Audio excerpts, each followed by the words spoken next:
Hihi. Kasihan paro, ikan pari.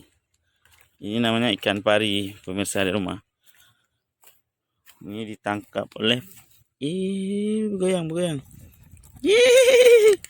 Oh, sabar men. Langsung masuk ke kulkas ya.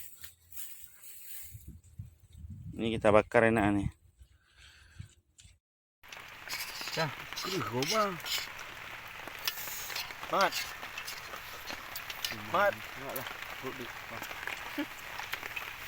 Okey je. Sambung juk ni tu. Ke? Kalau empuk pertama ni. Dah.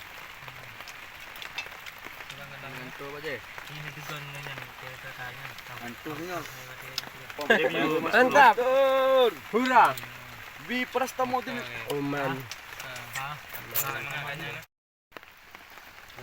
Sama-sama. Yan. Meramin paro. Nalom. Wate raya wate ubum tu noh. Kan. Habis ya sahai. Ada puka awak adik rumah. Biasa banyak haik engkau pada. Bak malamnya kada ada Sini rasa ni bang. Ha, mangat panggang. Kah. Tadi kah? Kamar tirau jodoh je nah. Kamar tirau jodoh je. Tambah maten. Sama lah. Hei. Nah.